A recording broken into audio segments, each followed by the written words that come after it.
रायजोनि लाख लाख अरुणोदय मुलाम्फागिरिफोरनि थाखाय मोनसे गोनांथार रादाब। नोंथाङाबो अरुणोदय बिथांखिनि मुलाम्फागिरि नामा? जुदि नोंथाङाबो अरुणोदय बिथांखिनि मुलाम्फागिरि अब्ला बे रादाबा थारैनो नोंथांनि थाखाय। नोंथाङा मोननो थांगासिनो दं अरुणोदय बिथांखिनि धोन, नाथाय नोंथाङा दासिम बे खामानिखौ मावाखै नामा? जुदि नोंथाङा दासिम मावाखै अब्ला जानगाराव थानांगोन बिथांखिनिफ्राय। नोंथाङा 30 जुननि गेजेरावनो मावनांगोन गोनांथार खामानि, नङाब्ला मोननाय नङा अरुणोदय बिथांखिनि धोन। नंगौ, बे समाव लानानै फैदों रायजोनि लाख लाख अरुणोदय मुलाम्फागिरिफोरनि थाखाय मोनसे गिदिर रादाब। 30 जुननि गेजेरावनो मावथारनांगोन गोनांथार खामानि। गेजेराव आरो माखासेल' सान दंसै, नोंथाङा मावथारनांगोन बे गोनांथार खामानि। अरुणोदय 3.0 मुलाम्फागिरिफोरनि थाखाय लाना फैदों बे समनि मोनसे गिदिर रादाब। मुलाम्फागिरिफोरा गावनि आधारखौ बेंक एकाउन्टजों फोनांजाबनाया गोनांथार आरो बे खामानिखौ नोंथाङा 30 जुननि गेजेरावनो मावथारनांगोन, नङाब्ला मोननाय नङा अरुणोदय बिथांखिनि धोन। जायखिजाया जेंनानि थाखाय मुलाम्फागिरिया नोगोर खुंथाय एबा सोमोन्दो गोनां ब्लक जौगाखां मावख'गिरिनि मावख'आव जगाजग खालामनो हागोन आरो बे बिथोनखौ फोसावबाय सनितपुर जिल्ला खुंथाया। नंगौ, बे समाव लानानै फैदों रायजोनि लाख लाख अरुणोदय मुलाम्फागिरिफोरनि थाखाय मोनसे गिदिर रादाब। 30 जुननि गेजेरावनो मावथारनांगोन गोनांथार खामानि। गेजेराव आरो माखासेल' सान दंसै, नोंथाङा मावथारनांगोन बे गोनांथार खामानि। अरुणोदय 3.0 मुलाम्फागिरिफोरनि थाखाय लाना फैदों बे समनि मोनसे गिदिर रादाब।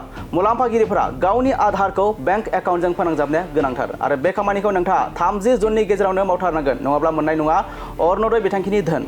जायखिजाया जेंनानि थाखाय मुलाम्फागिरिया नोगोर खुंथाय एबा सोमोन्दो गोनां ब्लक जौगाखां मावख'गिरिनि मावख'आव जगाजग खालामनो हागोन आरो बे बिथोनखौ फोसावबाय सनितपुर जिल्ला खुंथाया। नंगौ, बे समाव लानानै फैदों रायजोनि लाख लाख अरुणोदय मुलाम्फागिरिफोरनि थाखाय मोनसे गिदिर रादाब। 30 जुननि गेजेरावनो मावथारनांगोन गोनांथार खामानि। गेजेराव आरो माखासेल' सान दंसै, नोंथाङा मावथारनांगोन बे गोनांथार खामानि। अरुणोदय 3.0 मुलाम्फागिरिफोरनि थाखाय लाना फैदों बे समनि मोनसे गिदिर रादाब।